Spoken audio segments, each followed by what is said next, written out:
ክርስቲያኖች ቆይ ግን ለምንድነው ጌታችን መድኃኒታችን ኢየሱስ ክርስቶስ የተሰደደው? እውነት ሄሮድስን ፈርቶት ነው የሰማይና የምድር ንጉስ ጌታችን መድኃኒታችን ኢየሱስ ክርስቶስ የተሰደደው? ለምን እመቤታችን ዓለም ሁሉ የሚመገበው ህብስተ ሕይወትን ይዛ ተራበች? ሶስት ምክንያቶችን ልንገራችሁ። መጀመሪያው አልቦቱ ካለ ህሊና ለአዳም ዘንበለ በካይ ላይ ለኃጢአቱ እንዲል አዳም ከገነት ተሰዶ ነበርና አዳምን ከተሰደደበት ወደ ገነት ሊመልሰው ጌታችን መድኃኒታችን ኢየሱስ ክርስቶስ ተሰዷል። ክርስቲያኖች የጌታችን የማዳን ስራው በጣም ድንቅ ነው። ለዚህ ነው አባቶቻችን እግዚአብሔር ዓለምን ከፈጠረበት ጥበቡ ዓለምን ያዳነበት ጥበቡ ይበልጣል። ቤተክርስቲያናችን ድነትን ቅስፈታዊ ነው አትልም።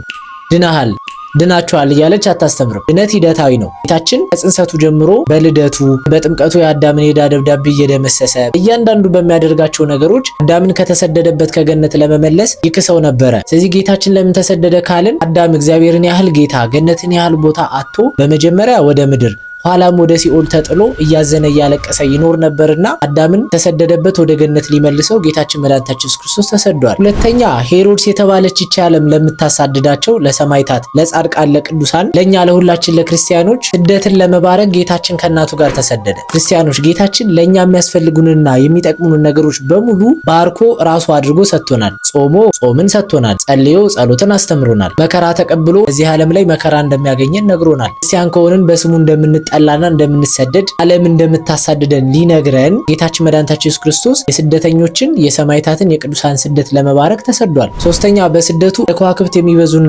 የደመቁ የሚያበሩ ቅዱሳን መነኮሳት የሚፈሩባቸውን ገዳማትና አድባራትን ለመባረክ ጌታችን መድኃኒታችን ኢየሱስ ክርስቶስ ተሰዷል። ጌታችን ከመቤታችን ከዮሴፍና ከሰሎሜ ጋር ሲሰደድ ለደብረ ምጥማቅ ያሉ ገዳማትን እንደና አስቄጥስ ያሉ ገዳማትን መስርቷል። ምሳሌ ወደ ሀገራችን ወደ ኢትዮጵያ ሲመጣ በዋልድባ ሲያልፉ ዋልድባ ላይ ጌታችን ከመሬቱ ቆፍሮ ቋርፍ አወጣና ለመቤታችን አቀመሳት። ልጄ በጣም ይመራል እኮ ብትለው ስለኔና ስላንቺ ፍቅር እየተጋደሉ ይህንን እየተመገቡ የሚኖሩ መነኮሳት አሉ ብሎ ዋልድባን ባርኮ መስርቶ ሄዷል። እዚህ ጌታችን በስደቱ ብዙ ገዳማትና አድባራትን ባርኳል፣ መስርቷል። እነዚህ በሶስቱ ምክንያቶች ጌታችን መድኃኒታችን ኢየሱስ ክርስቶስ እናቱ ከድንግል ማርያም ጋር ከአረጋዊ ዮሴፍና ከሰሎሜ ጋር የተነገረውን ትንቢትና ምሳሌ ለመፈጸም ወደ ግብጽ አውራጆች ተሰዷል። ታዲያ እመቤታችንም ጌታችንን ይዛ ስትሰደድ ፀሐይ ቂም ያለባት ይመስል በጣም ታቃጥላት ነበረ። እስራኤላውያንን ከአለት ላይ ውሃ እያፈለቀ ያጠጣውን መና ከሰማይ እየወረደ የመገባቸውን ህብስተ ሕይወት ጽዋ ሕይወት ይዛ እመቤታችን ግን ተጠምታለች።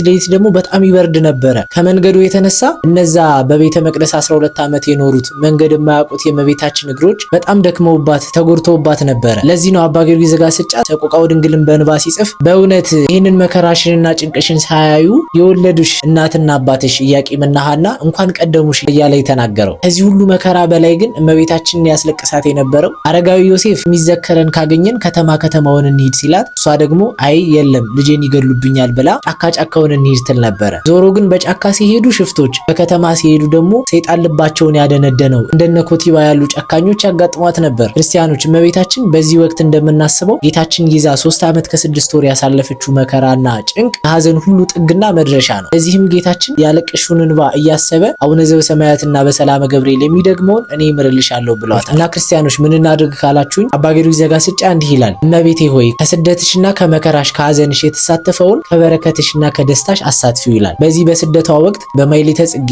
በጾም በጸሎት እያለቀስንና እያዘንን ስደቷንና መከራዋን ካሰብን እመቤታችን በደስታዋ ደግሞ በበረከቷ ደግሞ እኛን ታስበናለች። እንግዲህ ተፈጸመ ማኅሌተ ጽጌ ብለናል። ከዚህ በኋላ ተመየጢ ሱላማጢስ ሰላመ ሰጣዊት ሰላማዊት ወይ ተመለሺ ወደ ኢየሩሳሌም ወደ ሀገርሽ ወደ እናትና ወደ አባትሽ ቤት ተመለሺ እያልን ነው የምናመሰግነው። እመቤታችን ደግሞ ወደ ህይወታችን፣ ወደ ልባችን፣ ወደ ጓዳችን፣ ወደ ትዳራችን፣ ወደ ቤተሰባችን፣ ወደ ሀገራችን፣ ወደ ቤተክርስቲያናችን ትመለስልን። አይሟ ፍቅሯ በረከቷ ሁሉ ጊዜ ከሁላችን ጋር ይሁንልን። ጌታችን መድኃኒታችን ኢየሱስ ክርስቶስ ከመንግስተ ሰማያት ስደት ሁላችን ይሰውረን፣ ይቆየን።